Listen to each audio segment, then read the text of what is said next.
We continue our look at books that have been banned or challenged. This week we revisit Stella Diaz Has Something to Say by Angela Dominguez. In 2000, the Central York School District in Pennsylvania pulled books from shelves that dealt with race. In fact, every book removed from school classrooms and libraries were written by people of color. After months of protests, the books were once again available to students in 2001. So give a listen to Stella Diaz Has Something to Say.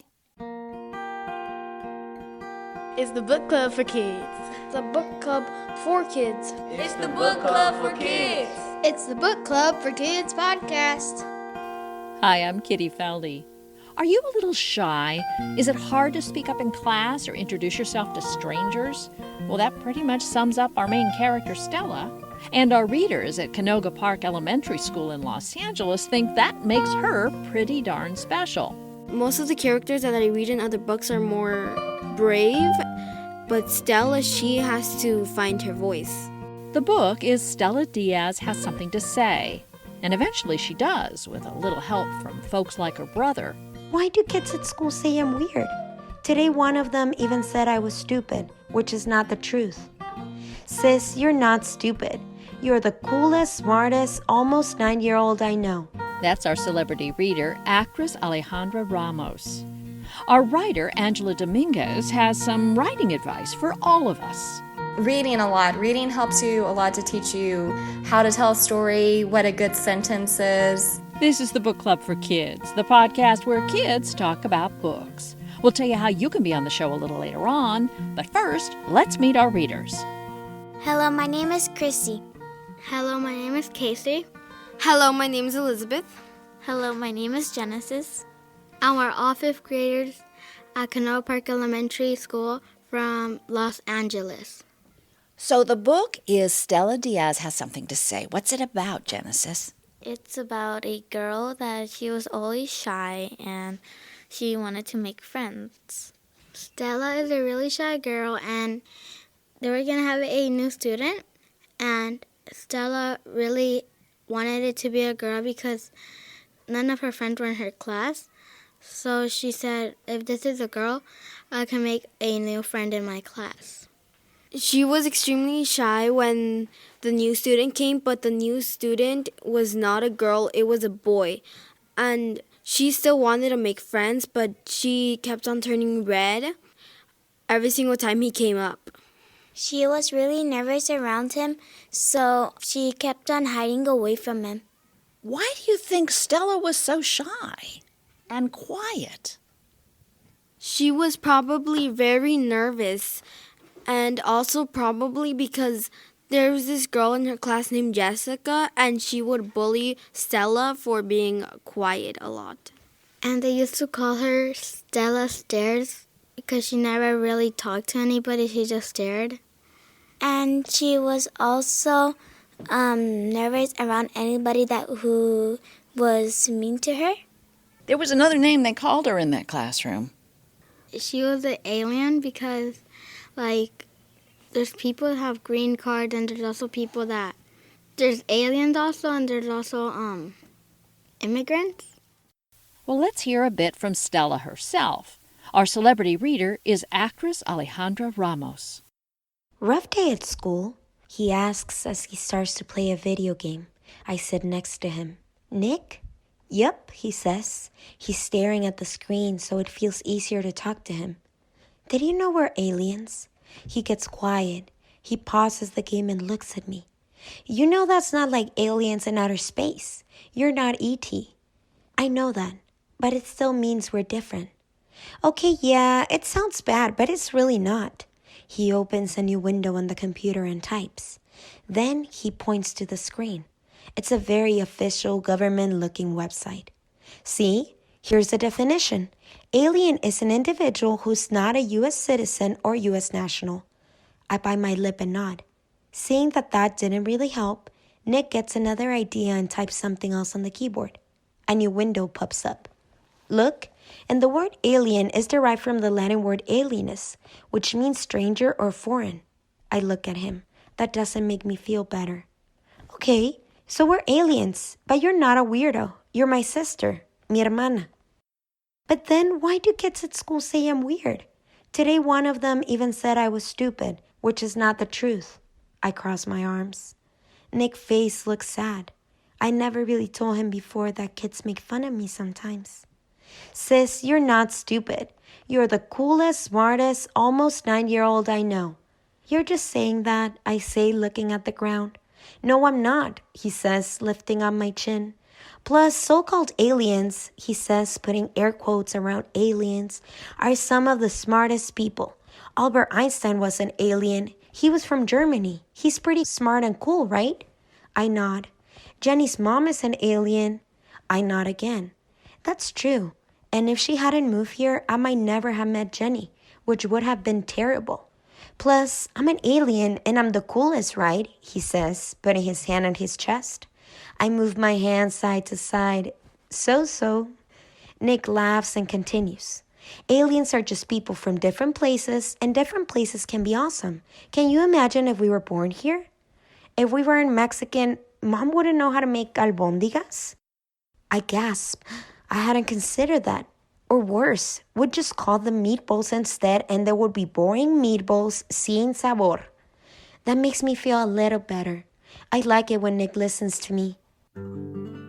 Still, I can't help but feel scared thinking about the presentation. What gives Stella some courage? When her teacher announces that they're going to have a project, she was not so excited about it because she thought she would mess up. She talked to her brother Nick about it, and her brother promised her that he will help her with her project.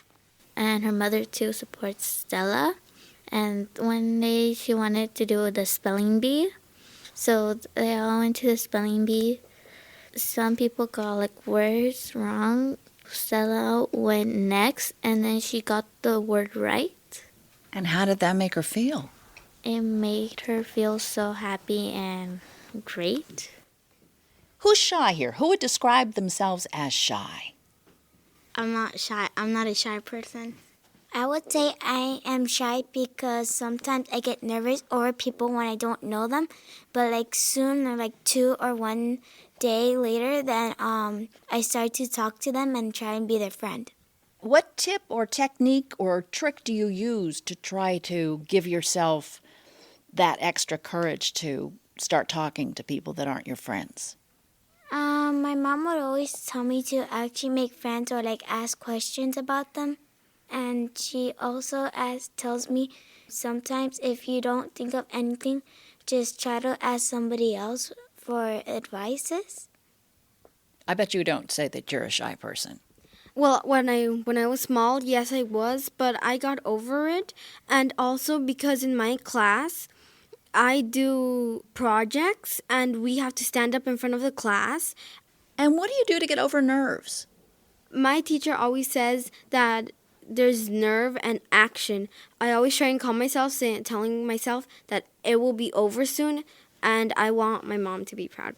Would you describe yourself as a shy person, generally? Yes, because sometimes whenever I do math, I get kind of roja. So I was kind of shy and I need to calm down a little bit. And sometimes I even think about funny stuff. What did you tell me that you did to get over being shy? I don't really do anything to get over shy. I just keep talking. And I try to not get roja like Stella does. Now, both you guys brought up roja, which of course is red in Espanol. So tell me, Stella speaks some Spanish, but not a lot of Spanish. Which language did you speak when you were starting to speak out loud? My first language was Spanish, like Stella. And when did you start adding English to your language bank? When I started coming to school. And was that hard? Yeah, because it was hard because I was still a little kid. I also only knew Spanish when I first came here. I also had to take speech classes to improve my English. It was really hard. It took a long time for me to get it, but eventually I was able to speak English properly. That's something Stella does. She has to go to speech therapy classes. Did they sound familiar to the kinds of stuff you had to do there? Not too much, but yes, it kind of is. My first language was Spanish. When I went to school, I started to learn a little bit more of English. I always want to know, do you dream in English or in Spanish since you guys are bilingual? I would usually speak both of them because that's why I can get used to like with the words. I also dream both because I want to speak English, but at the same time, I want to maintain my Spanish. I think it's just Spanish because I want to learn a little bit more Spanish of my family culture. I'm also learning another one. It's called Quiche because I'm from Guatemala, and I still can't speak a lot of it, but I understand what my parents are saying. So it's time for you guys to speak up. Got some questions for our writer, Angela Dominguez? Did you actually really met a person named Stanley? No, I have never met a friend named Stanley. The name, I got the idea from A Streetcar Named Desire, so that's where I got the idea for Stella and Stanley. A Streetcar Named Desire is a famous movie or play, and there's a big scene where a character named Stanley screams, "Stella!" And when I was imagining the idea for the book, I thought there'd be a big scene at the aquarium where they would be screaming the name Stella, and that's where it gave me the inspiration for the two names. How long have you dealt with problems like bullying, and how did you get rid of them? So I wasn't bullied as directly like Stella was in the book, but I did experience it somewhat. I think more than anything, to kind of make it more powerful, I turned it into one bully in the book. And I wanted to put out that message that it happens to a lot of us. And the biggest thing about being bullied is that you feel alone. So if you can see that somebody else is experiencing it, it makes it a little bit easier for you to deal with it yourself. And then also hopefully realize that the best thing to do is talk to someone about it because it's something that you really can't deal with by yourself. What do you thought about Stella? How do you think about her in the story? So my idea for Stella came from this idea of a little girl with curly hair and polka dots, and I just drew her one day, and then I thought, I wonder what her story is. And then I had this idea to set it at an aquarium because I just like the idea of someone feeling shy and then feeling like everyone is staring at her, including the marine animals. And so I envisioned it as a picture book, but it didn't quite work in that format. And then when I was looking at it again, I started thinking like, we need to know more about Stella and why is she shy. And then that's when I started thinking about it in the terms of writing it as a novel. And also at that point, I knew this character was shy, and I was shy growing up. And I thought, why don't I use my own experiences? Because I thought a lot of kids could benefit from the ideas of being shy, from being an immigrant, to also taking speech classes, to being bullied. So I used my experiences to really flesh out the character. How did you get good at writing? So I got good with writing by reading a lot. Reading helps you a lot to teach you how to tell a story, what a good sentence is. I also was really lucky to have mentors, which is basically like a coach or a teacher. These were my friends that are authors, and then also my agent, and then my editor. They all helped me with the craftsmanship of telling the story, and they were the ones that asked questions and gave me feedback, and then I would rework it based off their feedback, and every time I did that, I got better at writing. How does this book compare to other books you've ever read? Is it like another book you've ever read? Is Stella like another character you've ever read about? Stella is not too much like other characters that I read about in other books. Most of the characters that I read in other books are more brave and they stand up, but Stella, she has to find her voice. Does it make it a better book if the main character starts off not quite as brave or not quite as smart or not quite as something and then grows as a character? Does that make a good book?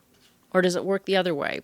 I think that makes a good book because it shows that everybody is somebody else and they don't have to be the same like other people. Everyone has different traits. I think the Stella book is actually a good book because usually none of the books talk about like how people feel. You guys all love this book, right? Tell me why. What was it about this book that made it so special for you? I like how this book has Spanish and English, not like the other books. And also because it's a really fun book about Stella's life, and also because this book has a lot of real things that actually can happen. Like, actually, Stella can be a really shy person, and also how a lot of people can bully you in your life.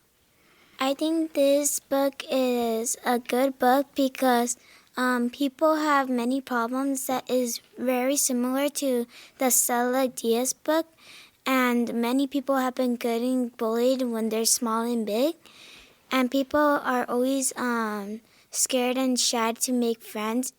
What made it so special is that how Stella is kind of like me because when I was small, when I first came here, I also had to deal with the bully and I also had to take speech in class.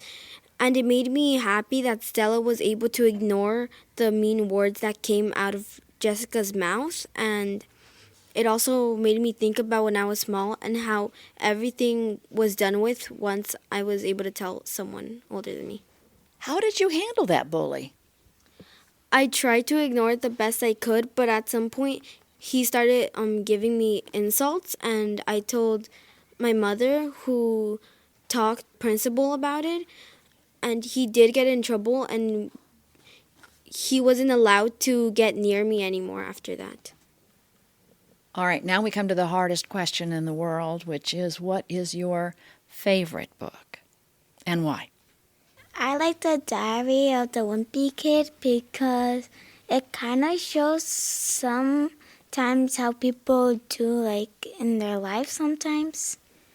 The last book I read was The Dork Diary because it had a lot of detail. My favorite book is Percy Jackson. I'm reading one of those. The reason why is because I'm looking at a perspective that Rome people used to think that there were many gods.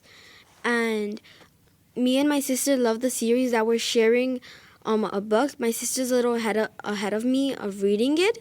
I like it because there's adventure, there's funny parts in it. There's a lot of stuff that I love. One of my favorite books that will be out soon is Stella Diaz Never Gives Up. You're waiting for the sequel, huh? Yeah. What about you, Alejandra Ramos? Got a favorite book? My favorite book of all times, I would say, is The Secret Garden by Frances Hudson Burnett, because it was the first book where I really noticed the details, and I just remember imagining the secret garden and just looking at the colors. I even wanted a secret garden at home. And I really liked the main character. I really liked the way that she transformed during the book and when she met her cousin, and how even though they felt lonely, they supported each other and they found a safe place in the garden. Your turn, Angela Dominguez. I would say I would probably have maybe 3.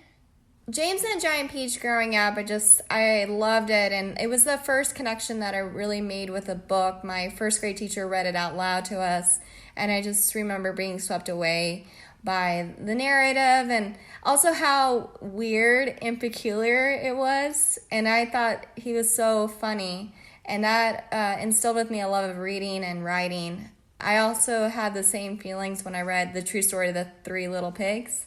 When I read that, I thought it was hilarious and that somebody understood my humor for once. And I would read it out loud to my family. And Ramona Quimby by Beverly Cleary. She was the girl that I wish I was like, although now as an adult I don't necessarily agree with that. But I just loved how outspoken and how she spoke up for herself too. and that was something that I wish I would have had a little bit. We have a list of everybody's favorite book at our website, bookclubforkids.org. And if you have a favorite book, you can be on the Book Club for Kids podcast too. Just give us a call at 424-209-2285. That's our new phone number. And leave us a message telling us your first name, the city where you live, the name of your favorite book, and why you love it. That number again is 424-209-2285. This episode is funded by Access Books, whose mission is to provide quality, high-interest books to inner-city schools, classrooms, and community libraries. Thanks this week to producer Ilse Setziel and associate producer Hannah Matzecki. Our intern is Avril Angle. Brandon Baker composed our theme with additional music from Charles Nillman. Emma Steinkellner designed our logo. Thanks to writer Angela Dominguez and celebrity reader Alejandra Ramos. And thanks as well to our readers this week, Chrissy, Casey, Elizabeth, and Genesis, and their librarian Andrea Lugo from Canoga Park Elementary School in Los Angeles. We have a free newsletter for teachers and parents full of free tips about how to turn kids into lifelong readers. You can sign up at the website, bookclubforkids.org. And if you're looking for a way to introduce civics to your young readers, check out the Fina Mendoza Mysteries. There's a free podcast and a mystery series of books in both English and Spanish. It's the story of the 10-year-old daughter of a congressman who solves mysteries inside the U.S. Capitol. The Fina Mendoza Mysteries podcast and the books State of the Union and Welcome to Washington, Fina Mendoza, published by Chesapeake Press. I'm Kitty Feldy. Thanks so much for listening.